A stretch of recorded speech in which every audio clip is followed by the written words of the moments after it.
Assalamualaikum warahmatullahi wabarakatuh. Salam olahraga bagi kita semuanya.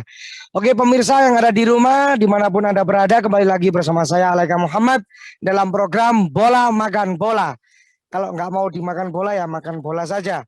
Oke, pemirsa yang ada di rumah, dimanapun Anda berada, sejak awal munculnya COVID-19 melanda dunia, telah muncul efek domino di berbagai sendi kehidupan, mulai ekonomi, pendidikan, sosial, budaya, bahkan olahraga, khususnya sepak bola, yang kompetisi nggak tahu kapan akan dimulai. Oke, bukan hanya itu, bukan hanya stop kompetisi saja, melainkan unsur yang ada di dalamnya, baik itu pemain, pelatih, manajemen, bahkan jurnalis ataupun wartawan olahraga sekalipun, mungkin ada kemacetan di situ. Pemirsa yang ada di rumah, saya di sini meskipun terlihat jomblo sendirian di studio, tidak sendirian. Akan tetapi saya ditemani mengudara bersama Bapak Siddik Prasetyo. Beliau ini adalah jurnalis senior Jawa Pos. Pak Siddik, Assalamualaikum. Waalaikumsalam, Gus. Gimana kabarnya, Pak? Alhamdulillah, Gus. Kapan gimana, ini? Gus? Alhamdulillah, kapan ini makan nasi mandi lagi nih? Wah, istimewa itu, Gus. Ya, punya Oke. teman kita istimewa. Siap, bener. Sangat istimewa sekali. Baru ketemu langsung kayak saudara. Tapi karena saya ini terlalu sering belantik wedhus akhirnya. Oke, Mas Siddik. Pemirsa yang ada di rumah, kalau kalian tahu bahwasanya Pak Siddik Prasetyo ini adalah jurnalis senior olahraga. Beliau juga menulis buku The Champions Persebaya. Saya punya bukunya. Buku tentang Niak Mitra. Kalau orang-orang zaman old, orang-orang lawas itu tahu siapa Niak Mitra itu. Dan bahkan akan menerbitkan buku lagi Pak Siddik ya. Insya Allah sudah masuk cetak, Gus. Masuk cetak yang tentang petrokimia ya. Betul, Gus. Oke, mudah-mudahan lancar Pak Siddik. Saya tunggu bukunya Pak Siddik. Kalau Persebaya saya sudah punya. Arek-arek bonek kalau ngaku Persebaya beli buku tentang The Champion Persebaya. Kalau Pak Siddik cetak lagi tapi. Kalau nggak cetak ya gimana belinya? Oke. Jual e-book Pak Siddik di Google Play Book Pak Siddik. Siap, Gus. Oke. Ini kita membahas mengenai tentang berhentinya kompetisi. Apalagi PPKM kompetisi diundur. Terus katanya PPKM diperpanjang. Otomatis kompetisi juga bakal diundur Pak Siddik. Lah, ini sebelum mengenai tentang berhentinya kompetisi Pak Siddik. Ini saya mau tanya dalam dari hati saya yang paling dalam. Motivasinya Pak Siddik sendiri untuk menulis buku The Champions Persebaya itu untuk apa sih Pak Siddik sebenarnya? Iya, Gus, terima kasih. Awalnya kan memang bikin awalnya untuk mengingatkan kepada generasi-generasi muda, khususnya yang di Surabaya, Gus ya, apalagi para bonek dan bonek mania sama bonek wati ya, Gus ya. Bonita. Nah, kalau bahwa mereka punya tim yang bisa dibanggakan, Gus. Bahwa mereka punya tim Persebaya, tim yang kita berharap yang menguasai sepak bola Indonesia. Mereka pernah menjadi juara tidak hanya sekali, Gus, di kasta tertinggi sepak bola di tanah air. Jadi saya tidak menulis hanya perjalanan mereka, tapi juga sosok-sosok yang ada di dalamnya, Gus. Saya mulai menulis di tim Persebaya mulai juara 77 ya, Gus ya. 77. Perserikatan ya. Ya, 87, kemudian 96, 97 dan 2004, Gus. Kenapa? Karena kalau kita ke belakang lagi di tahun 50-an Persebaya juga pernah juara, tapi sosok-sosoknya sudah banyak yang meninggal almarhum ya, Gus ya. Ya, di 77 masih lumayan banyak, Gus. Itu yang menginspirasi saya untuk memulai menulis yang juara di musim 77. Walaupun beberapa bagian dari mereka juga sudah meninggal, Gus. Mm-mm. Ini membuktikan bahwa pemain-pemain yang ada di tim juara itu layak kita hargai, Gus. Oke, sebagai penghargaan tersendiri ya. Betul, betul, Gus. Biar generasi sekarang ingat bahwa mereka punya tanda kutip kalau kita sebut pahlawan-pahlawan yang mengharumkan kota Surabaya, Gus. Benar, pahlawan olahraga. Oke, mungkin bisa diceritakan Pak Sidik isi buku tersebut. Kalau saya pernah lihat sekilas memang secara runtut berdasarkan waktu kan ada beberapa legenda tahun sekian yang pernah menjuarai, legenda tahun sekian yang pernah menjuarai. Terus bahkan muncul beberapa legenda-legenda misalkan Abah Mustaqim juga ada di situ. Terus siapa yang dari Maluku itu ada beberapa legenda yang dari Maluku yang Ya, sering menjadi langganan pemain Persebaya juga ada. betul. Itu apakah hanya sosok pemain-pemainnya saja atau isi dari itu eh, ruhnya itu seperti apa sih Pak Siti kalau bisa diceritakan?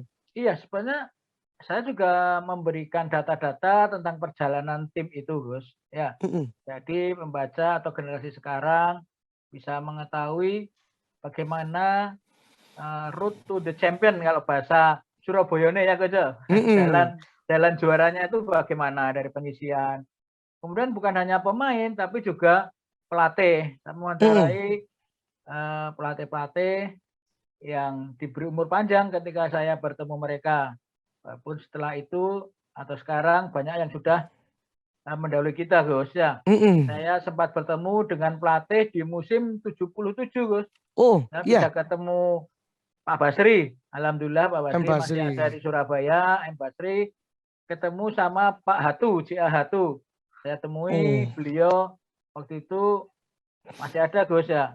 Mm-mm. Beberapa bulan kemudian Pak Hatu mendahului kita. Ini merupakan sebuah berkah bagi saya juga masih sempat menemui mereka. Mereka juga bisa bercerita panjang lebar Mm-mm. bagaimana ketika menangani Persebaya, Gus. Saya juga Oke, sempat bertemu juga dengan Pak Bodro, ya, Gus, ya. Subodro. Ya, yang Alhamdulillah. meninggal ketika di bulan Ramadan, saya ingat itu, Gus, ya. Mm-mm. Ini menjadikan momen-momen yang sangat spesial, Gus, ya. Bahwa untuk Mm-mm. menulis buku ini butuh waktu yang panjang juga, Gus. Benar. Karena Iya kan ya. banyak orang yang harus saya temui, Gus. Ada yang saya temui tatap muka, ada yang saya berkomunikasi dengan media sosial, gitu, Gus. Oke. Karena kan jaraknya mereka jauh juga, tidak semua tinggal di Surabaya. Surabaya. Ya, Itu rihla atau lebih banyak mengambil datanya itu dari sosmed atau bahkan dengan cara door to door silaturahmi gitu Pak Sidik. hampir kalau saya bilang lebih dari 90% saya wawancara langsung, Gus. Uh, Iya, berapa saya tahun bisa menghabiskan banyak legenda yang ditemuin itu Pak Sidik. iya awalnya saya hanya menulis untuk blog saya pribadi, ya, Gus, ya. Menulis untuk Mm-mm. blog pribadi, kemudian tercetus ide, kenapa kok nggak saya bikin buku? Karena sudah banyak, Oke. Gus, ya. Nah, Uh-uh. akhirnya saya simpan menjadi file sendiri. Saya mulai memperkenalkan diri kalau belum terlalu saya kenal atau mereka tidak kenal saya memperkenalkan diri dengan baik, mereka menerima karena hampir semua pemain yang saya wawancarai senang, Gus, senang bahwa hasil mereka di masa lalu masih bisa diberikan, gitu, Gus. Walaupun Mm-mm. informasinya itu wawancara, itu, Gus. Mm-mm. Itu apa namanya Pak Sidik? Ketika menulis seperti itu, saya lihat banyak gambar foto-foto pemain, bahkan formasi dari skuad pemain itu. Entah itu pemain cadangan sampai itu begitu hafal sekali mulai tahun 77 sampai 2004. Kan gitu. Itu Pak Ya, Sidik sendiri yang layout bukunya itu, Pak. eh, awalnya, Gus, tapi karena terasa kurang bagus, ya, Gus, ya, Ya, akhirnya ada teman yang saya mintai tolong dan beliau kebetulan juga pendukung Persebaya, Gus. ya. Nah, akhirnya kita menyatukan visi, Gus, ya. Heeh. Pokoknya saya hanya memberikan materi, kemudian kita saling mengkoreksi di Mm-mm. posisi-posisi itu. Kadang ada yang nggak pas, saya lihat dulu, betulkan, gitu Gus. Untuk materi pemain di posisi memang kita harus mencocokkan dengan beberapa pemain, Gus. Tidak hanya dari satu sumber, tidak hanya dari satu pemain, Mm-mm. dari pelatih mungkin waktu 77, Muhammad M. Basri masih ingat anak buahnya ini siapa, posisi di mana, kemudian pemain-pemain juga kita pastikan lagi apakah benar posisinya di sini, itu Gus. Oke, sampai serigid itu ya, Pak Sidik ya. Ya, alhamdulillah Gus. Keren banget. Oke, ini terakhir di segmen awal kita Pak Sidik. Eh, menurut pandangan Pak Sidik sendiri mengenai perkembangan Persebaya yang zaman dahulu, zaman old, yang sering juaranya itu hampir rentan tahunnya itu nggak lama dengan Persebaya yang saat ini. Ketika Pak Sidik mengomentari perkembangannya seperti apa Pak Sidik? Iya, sebenarnya selisihnya hampir 10 tahun juga Gus. Ketika juara di tahun 77, Persebaya baru juara lagi di tahun 87 ya Gus. Mm-mm. Musim 87 88. Kemudian juara lagi di musim 96 97. Akhirnya diperpendek durasinya menjadi 7 tahun Gus di tahun 2004. Mm-mm. Sayangnya setelah itu sampai sekarang belum juara lagi Gus. Mm-mm. Berarti setelah 17 tahun Gus ya, Mm-mm. Persebaya belum mengangkat trofi di level tertinggi. Saya bilang level tertinggi karena Mm-mm. Persebaya pernah juara tapi bukan di level tertinggi. Itu Gus, di Iya, level Liga 2. kedua. Ya, itu. Benar, siap. Oke, Pak Sidik mungkin ditahan dulu. Kita break sejenak sampai pesan-pesan berikut ini. Sik, Pak Sidik, kekunci gini.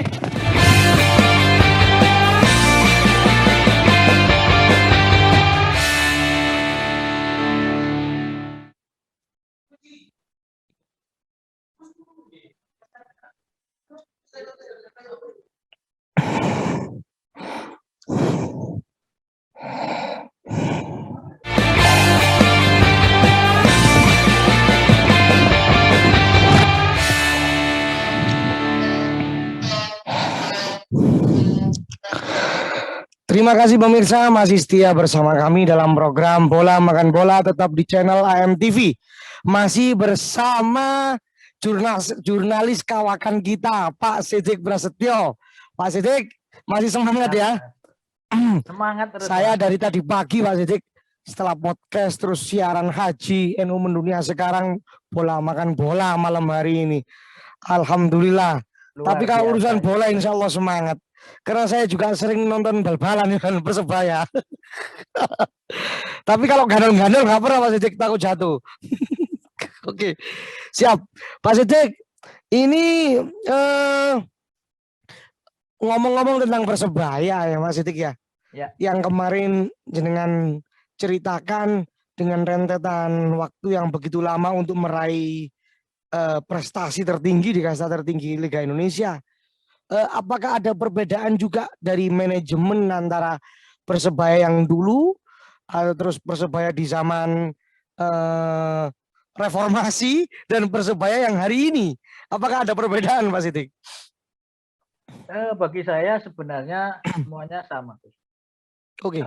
Intinya semua punya tujuan yang sama, membawa Persebaya berprestasi dan juara ya guys ya. Iya. Itu. Hanya mungkin ketika prediksi saya guys ya, ketika di masa perserikatan dengan di masa sekarang kan juga berbeda tantangannya. Ketika di masa perserikatan di Jawa Timur timnya kan banyak orang semua Persebaya, Persema. Ya, begitu ada Arema ya guys ya. Tapi sekarang hampir semua daerah tingkat 2 punya tim yang selevel dengan Persebaya posisinya Gus ya. Ada Persela Lamongan ya. Ada Madura United. Persik Kediri. Ada Persik Kediri. Di Malang masih ada Arema juga. Ini membuat manajemen juga harus berpikir mencari pemain terbaik Gus. Bukan hanya terbaik tapi punya semangat juang yang tinggi. Kalau dulu orang Jawa Timur orang Malang main di Persebaya istimewa Gus ya. Hah? Mm-mm. Istilahnya berani mati di lapangan.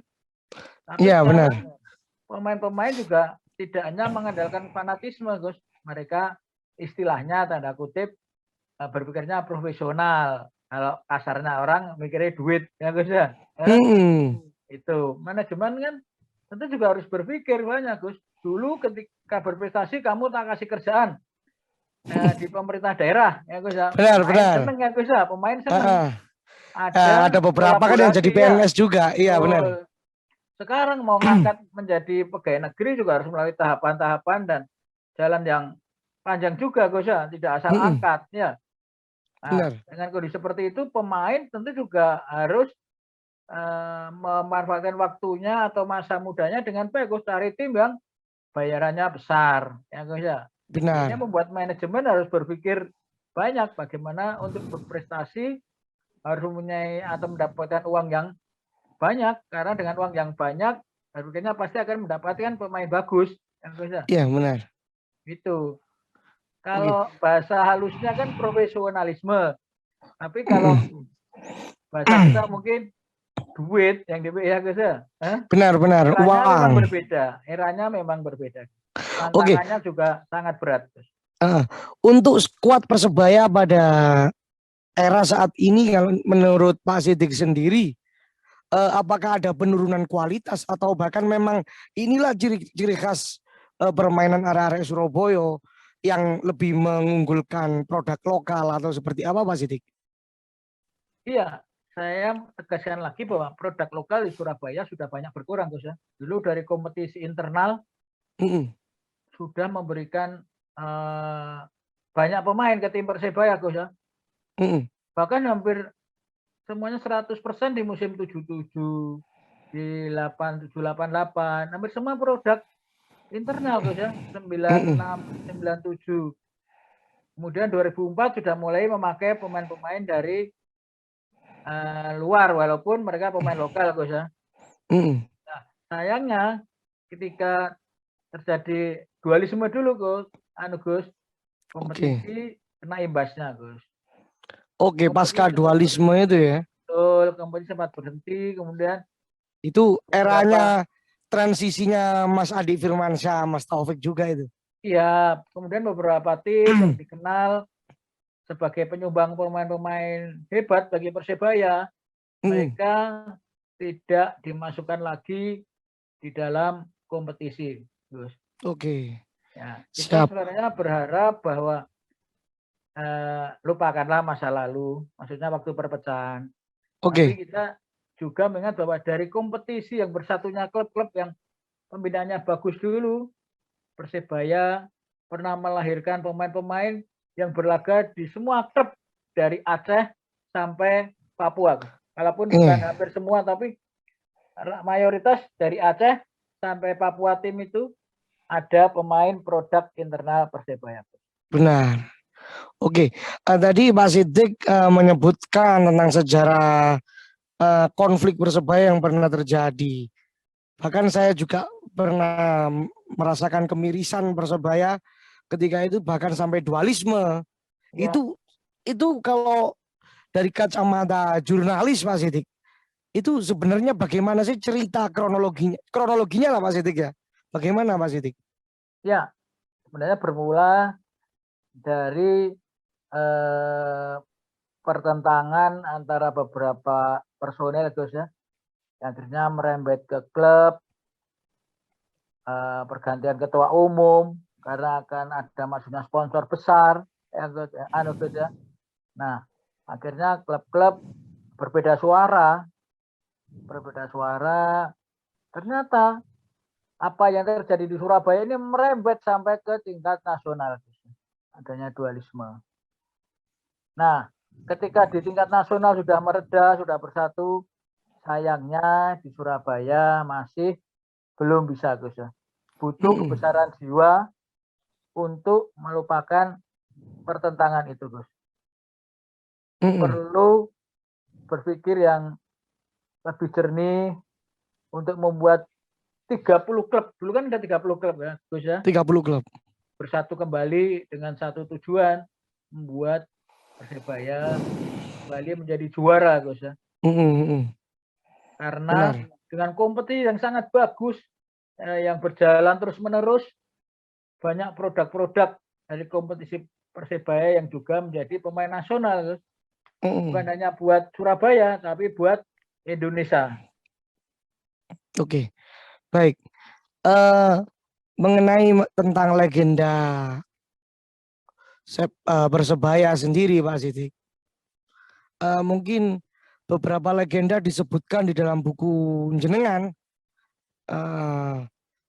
Itu saya lihat, keren banget. Abah Ibnu Graham, Abah Mustaqim itu masuk. Itu sebenarnya hubungannya Pak Sidik dengan para legenda-legenda Persebaya itu seberapa dekat sih sebenarnya Pak Sidik? Kok sampai sedetail itu menyebutkan? Bahkan ada yang nggak mau melanjut. Ini salah satu legenda, mohon maaf, yang disebutkan di situ nggak mau melanjutkan karirnya di sepak bola karena takut sama istri. Ini kan unik ini. Kan ada juga itu Mas Sidik. Ya gimana itu Mas Sidik? Betul. Bagi saya sebagai wartawan, narasumber bukan hanya sekedar kita wawancara, kita mendapat informasi selesai. Terus bagi saya narasumber adalah sahabat baru, saudara baru, yang setelah kita selesai wawancara, kita tetap masih menjalin kontak dengan mereka, Gus. Oke. Kita saling menghargai, saling memberi perhatian, saling respect, ya Gus ya. Kita menjadi dekat, jadi dekat. Mereka pasti akan bercerita apa saja, Gus. Kita bertanya dengan sopan, mereka juga dengan senang hati tanpa sungkan untuk bercerita, Gus, karena kita menanyakan bagus, punya hubungan yang dekat, ya Gus ya. Sampai sekarang saya masih berkomunikasi dengan bukan hanya mereka yang dari buku, banyak mantan-mantan Persebaya yang saya sapa, saya tanya kabar. Baik. Kalau Pak Sidik besok ke stadion ada kompetisi bola, kalau main terus Pak Sidik masuk, saya ikut Pak Sidik lah. Saya ingin tahu gimana kerjanya jadi jurnalis itu bagaimana. Meskipun saya bukan jurnalis Pak Sidik. Oke. Saya menonton sepak bola bukan hanya di kompetisi level teratas, Gus. Waktu saya di lapangan, di belakang yang lapangan Persebaya yang kita sebut itu lapangan Karanggayam. Saya menyaksikan internal, Gus, bagaimana melihat masa kecil Andi Firmansyah, Taufik. Saya melihat, Gus. Bagaimana mereka, ya. Jadi kita juga melihat proses dari awal, Gus. Itu adalah lapangan yang bersejarah yang membuat mereka itu derajatnya diangkat di sepak bola. Betul. Mas Evan Dimas juga kan dari situ juga. Betul. Oke, baik. Itu ini tadi ngomong lapangan Karanggayam. Bagaimana sekarang status dan perkembangannya, Pak Sidik? Iya, kemarin kita juga membaca, kemudian melihat juga bahwa masalah ini masih dalam sengketa hukum ya Gus ya. Karena pihak Pemkot juga melakukan kasasi Gus ya. Sebenarnya kita tidak berharap akan menjadi seperti ini. Kita harapannya bahwa lapangan Persebaya akan selalu melahirkan bintang-bintang bagi Green Force ya Gus ya. Iya benar. Menyumbangkan talenta-talenta muda buat sepak bola Indonesia. Bukan hanya hari ini tapi ke depan ya Gus ya. Benar. Sayangnya ada kepentingan-kepentingan yang masuk yang membuat lapangan itu sekarang malah akhirnya terbengkalai ya Gus ya. Iya benar-benar. Ibarat saluran air itu sekarang air itu sebenarnya sudah masuk mau menjadi atlet-atlet Persebaya yang ada di kasta tertinggi, tapi karena kompetisi berhenti, akhirnya kayaknya bumpet airnya ini Mas Sidik. Betul. Kayak gitu. Iya. Harapan kita kan akan muncul legenda-legenda baru, bakal legenda baru. Oke, mungkin kita tahan dulu Pak Sidik. Pemirsa juga jangan kemana-mana, tetap setia bersama kami dalam program Bola Makan Bola. Kita lihat sejenak sampai pesan-pesan berikut ini.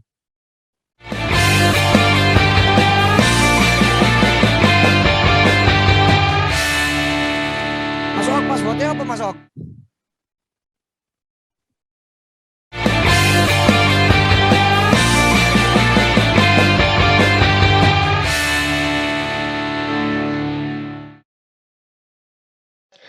Terima kasih pemirsa yang ada di rumah dimanapun Anda berada masih setia bersama kami dalam program Bola Makan Bola. Tetap di channel AMTV. Kita masih bersama jurnalis senior kita lah, Pak Siddiq Prasetyo. Pak Siddiq, Siap. ini kalau ngomong jurnalis olahraga, khususnya jurnalis sepak bola seperti jenengan, so pasti saya yakin beliau itu juga pengamat sepak bola kan gitu. Ya sudah terbukti bahwasanya banyak karya-karya beliau bukan hanya Persebaya, Niak Mitra Petrokimia pun yang akan susul cetak ini adalah sebagai bukti sudah banyak makan garam tentang sepak bola Pak Siddiq ini. Ini saya mau menanyakan, ini kan Persebaya pernah menjadi dream team. Bahkan saya ketika SD Pak Siddiq kelas 6 dulu itu 2004 ya 2004 saya ikut nonton di tribun ekonomi hujan-hujan final antara Persebaya versus Persija yang itu syarat akan ketegangan Pak Siddiq. Kalau seri pun nggak bakal juara itu, pokoknya harus menang lah. Itu kan komposisi pemainnya timnas semua loh Pak Siddiq. Ya, betul. Aba Bejo, Aba Uston, Dari Mas Batam Anang ada Ma'ruf Hendro Kartiko. lah, Ada Mas Bejo, Kurniawan ada Dwi Mursid. Yulianto. Iya. Bahkan yang di bench Doni. lah cadangan saja ada Mas Gendudoni juga. Timnas semuanya itu. Ya. Itu mungkin bisa diceritakan bagaimana sih mengenai Persebaya itu kok sampai muncul banyak dream team. Iya, karena semua memang pada kembali ke Persebaya juga, Gus. Karena Persebaya kan tim besar. Semua pengen Baik. bermain di Persebaya, Gus. Menjadi kebanggaan. Masuk ke Persebaya juga menjadi salah satu pintu untuk bisa masuk ke tim nasional Indonesia. Oke, kok bisa seperti itu menjadi salah satu palang pintu untuk masuk ke timnas Indonesia? Iya, karena kan bukan hal yang mudah ketika itu untuk masuk ke Persebaya. Persebaya berasal dari kota besar, ya. Publikasinya kan juga gencar, ya. Sorotan kepada timnya kan akan lebih besar dibanding bukan kita meremehkan daerah-daerah kecil, ya. Dibanding ke daerah kecil, ya. Bagaimana saya pernah juga wawancara dengan salah seorang pemain sebenarnya juga punya teknik yang bagus, skill yang bagus. Kenapa dia tidak masuk tim nasional? Karena dia bukan berasal dari kota besar, bukan dari sebuah tim besar, Gus. Akhirnya jalannya ke tim nasional istilahnya tertutup oleh pemain-pemain dari klub besar karena bagaimana publikasi Gus ya, bagaimana berita balik media-media besar menulis tentang seorang Bejo, Uston, ya Gus ya, menulis tentang seorang Jackson, ya. Bagaimana masyarakat sangat percaya kepada informasi yang diberikan oleh media. Berarti media itu juga sangat berpengaruh untuk popularitas pemain itu sendiri. Betul, saya mengakui sendiri Gus, sama seorang pemain sampai bilang, pemain Persebaya kali ini bahasa Surabaya kok ya, pemain Persebaya apa ditulis, neng bure lo ditulis, kata ini gitu Gus. Iya, saya itu sangat terjadi, sangat timpang sekali kejadian itu ketika melihat, mohon maaf saya sebutkan merek Mas itu ya, pemain misalkan bermain Perseru-Serui yang dulu sekarang menjadi Badak Lampung, lalu pemain Persik Kediri, itu sangat jarang sekali terekspos. Bahkan Liga Indonesia, Liga 1 yang kemarin itu juga yang sering ditayangkan di televisi Persebaya, meskipun itu bukan big match. Kalau sekarang televisi menyiarkan Persebaya juga berpikir tentang bisnis, Gus ya, karena Persebaya mempunyai basic masa yang besar, ya. Terkadang juga berpengaruh pada rating tontonan dari pemirsanya itu juga ya. Betul, hampir semua pertandingan Persebaya di liga teratas di live, karena yaitu stadion penuh. Sponsor kan akan senang. Kemudian betapa fanatiknya pendukung Persebaya. Mereka rela menonton dari awal sampai akhir walaupun di televisi. Datang stadion penuh pun mereka nggak pulang. Ketika di dalam sorak-sorak yang di luar nggak bisa nonton aja ikut sorak-sorak. Benar. Jangankan di TV, jangankan di stadion, di luar stadion yang tidak lihat TV saja supporternya animonya sangat luar biasa. Gus Ale pasti kan ingat bagaimana ketika Persebaya juara di 2004. Iya benar. Pintu masuk sudah tertutup, penonton bukan hanya di sekitar Tambak Sari. Iya. Iya, hampir sampai di viaduk sana sudah penuh. Iya benar. Itu sudah dari yang SMA 5 itu udah full itu Pak Sidik. Betul Mas, betul. Bukan hanya dari supporter Surabaya saja ternyata. Saya tanya waktu itu ketika masih kecil ada yang bawa saya itu tekon di Mas atau Mojokerto atau Madiun. Betul. Karena Persebaya merupakan waktu itu ikonnya Jawa Timur. Benar, dari Ngawi sampai Banyuwangi, timnya yang dipuja, yang disanjung, yang ditonton Persebaya. Bahkan Sakera Mania pun semuanya itu bonek sebenarnya ya Pak Sidik ya. Yang betul, dari Pasuruan. Betul. Oke. Ada yang unik mengenai bonek Pak Sidik. Jenengan nyebut bonek dalam buku. Itu sampai sekarang sangat istimewa sekali. Bahkan semuanya saya rasa kalah lah dengan kehadiran bonek gitu. Apalagi laganya itu lawan Arema, lawan Persib Bandung, lawan Persija. Itu udah kayak wukuf di Padang Arafah itu, supporter itu. Itu bentuk militansinya seperti apa sih bonek itu Pak Sidik? Betul, sebenarnya dulu penyebutannya kan masih supporter Persebaya Gus ya. Kemudian media besar di Surabaya, kita sebut Jawa Pos, mulai menyebut mereka dengan bonek. Yang zamannya Abah Dahlan itu ya? Oh ya, Bondo Nekat. Ya. Karena mereka ketika Persebaya bertanding di Senayan, stadion utama Senayan sekarang menjadi stadion Gelora Bung Karno, mereka datang ke sana dengan hanya membawa uang pas-pasan. Kadang mereka membawa yang minim atau bahkan mereka hanya modal nekat. Nah itu akhirnya menjadi bonek. Ya Gus ya, walaupun kita menganggap ada hal yang sebenarnya kurang bagus juga dengan penyebutan bonek ini Gus ya. Baik. Ada yang menyalahgunakan. Aku nggak nekat, aku bukan mendukung Persebaya. Maksudnya nekatnya itu bukan nekat berangkat tanpa uang, hanya yo bondo yo nekat kan gitu. Betul. Ini nih bonek yang menyaksikan ini. Bonek itu bukan cuman bondo nekat itu, gitu ya. Tapi yo bondo yo nekat, gitu Pak Sidik ya. Betul. Bahkan ada banyak kegiatan-kegiatan bonek. Mungkin Pak Sidik bisa menceritakan beberapa kegiatan sosial atau bentuk startup dari bonek sendiri pada hari ini Pak Sidik. Iya, bonek juga mempunyai panti asuhan di daerah Sidoarjo. Yang di Sidoarjo benar. Panti asuhan bonek. Kemudian ada kelompok bonek juga yang terdiri dari penulis-penulis. Mereka membuat buku, ya Gus ya. Oh ada itu Pak Sidik? Ada Gus, ada. Kok saya nggak diajak itu? Perlu ikut Gus, Gus ya. Oke siap. Bahwa sebenarnya bonek itu bukan supporter yang hanya mengandalkan nekat, tapi juga mengandalkan atau mempunyai rasa sosial yang tinggi, rasa kemauan untuk menjadi lebih baik. Kita berharap media sekarang kan banyak Gus, bukan hanya media cetak, media-media online juga mulai untuk mengarahkan, selalu menjaga bahwa supporter Persebaya adalah supporter yang layak ditiru dalam hal-hal yang positif. Ya Gus ya. Oke. Berarti hari ini keberadaan bonek ketika di masa pandemi, apakah ada aktivitas Pak Sidik ketika jenengan memantau? Ada Gus. Mereka ada yang membantu saudara-saudara kita yang tengah isolasi mandiri. Oke.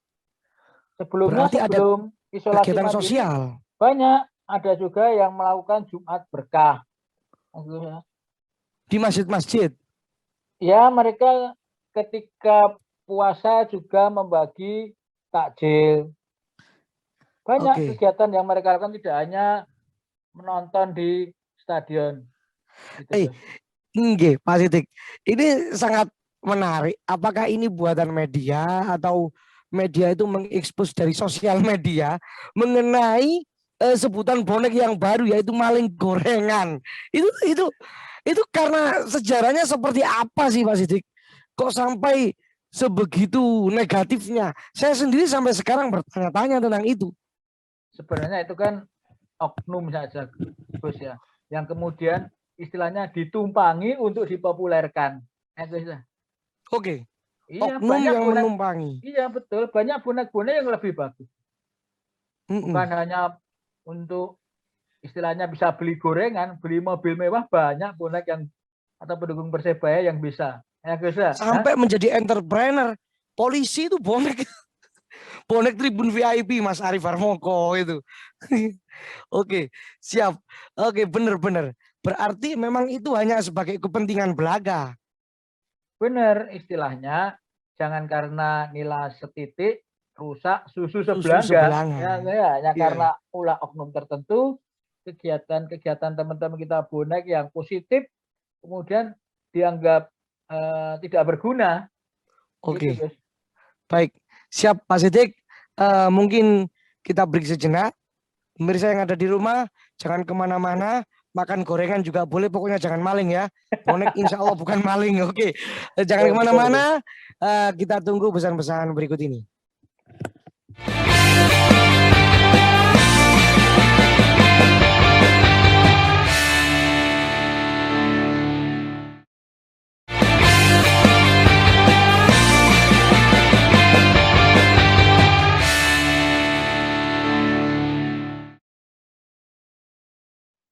Halo pemirsa, kembali lagi bersama saya Aleka Muhammad dalam program Bola Makan Bola. Masih bersama Pak Sidik Prasetyo. Meskipun Pak Sidik ini jurnalis, tapi setiap minggu ada istiqomahnya. Juga main bola gitu Pak Sidik ya. Oke, kayaknya saya kalah karena saya nggak pernah main bola. Saya pernah main bola Pak Sidik. Terus katanya adik saya gini, sampai melayani kok ternyata habis dulan bal-balan. Gitu. Oke, Pak Sidik, ini kan ada penundaan kompetisi Liga 1 Pak Sidik. Iya. Lantas langkah selanjutnya itu bagaimana sih Pak Sidik? Ini PPKM juga diperpanjang loh Pak Sidik. Iya. Kita memang tetap harus menghargai keputusan dari pemerintah. Oke. Karena ini memang salah satu langkah yang dianggap terbaik untuk menahan laju COVID, gitu guys ya. Walaupun sebenarnya para instansi sepak bola sudah ingin kompetisi diputar karena mereka juga sudah melakukan vaksin, kemudian swab, PCR, ya guys ya. Baik. Kita juga tidak bisa membandingkan dengan Eropa, walaupun kita baru saja melihat kok di Eropa penonton boleh banyak ya. Nah, itu di Eropa bisa berbondong-bondong, apalagi final Euro. Serasa itu, COVID itu sudah hilang loh di London itu. Karena itu melalui proses yang panjang, Bos ya.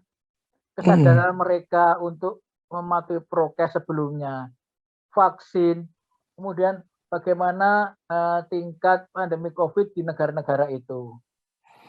Oke, baik.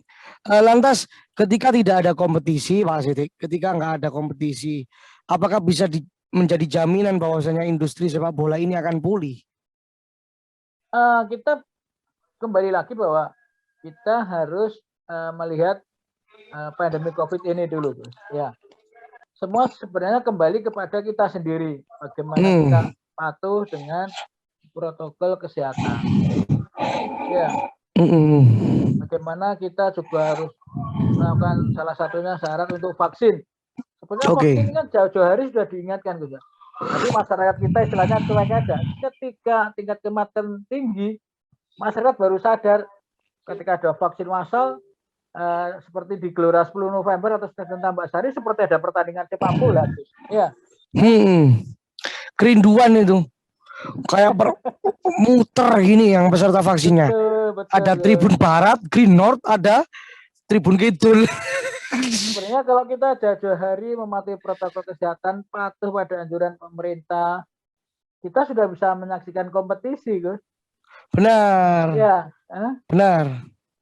Untuk tidak bergerombol, untuk tetap menjaga kesehatan mereka.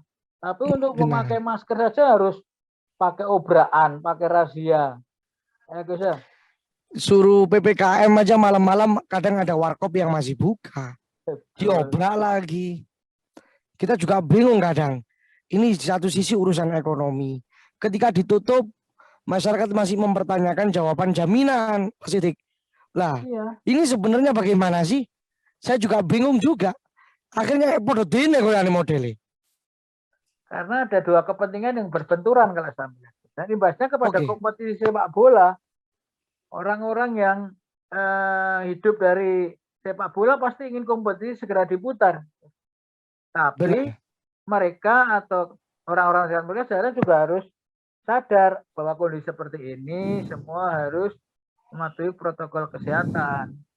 Benar. Siap. Gitu, Gus. Oke. Harapan Pak Sidik untuk closing statement untuk kompetisi Liga 1 di Indonesia ke depannya. Tahun ini harus diadakan atau sudah tahun 2002 saja? 2022 saja? Mungkin yang Kalau terakhir kita Pak Sidik. tidak memutar kompetisi ini juga riskan juga karena 2 tahun kita tidak memutar kompetisi. Bisa juga kita mendapat teguran dari FIFA. Tapi kalau kita memutar, masyarakat Indonesia juga harus peduli pada kesehatan mereka, pada protokol kesehatan. Semua kembali kepada diri kita sendiri, bukan ke orang lain, tapi kepada diri kita sendiri. Kalau semua orang di Indonesia punya kesadaran yang tinggi untuk protokol kesehatan, kompetisi saya yakin akan segera diputar. Baik. Oke, tinggal masyarakatnya mau diajak kerjasama atau tidak.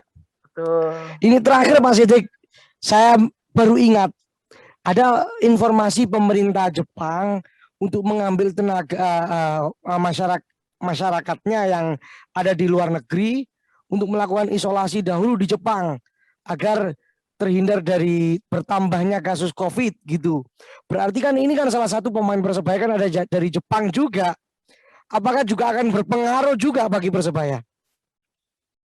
Berpengaruh tidak kita belum bisa melihat karena belum bertanding di kompetisi. Tapi sebagai warga negara yang patuh pada pemerintahannya, alangkah baiknya Persebaya juga mengizinkan pemain itu untuk kembali. Oke.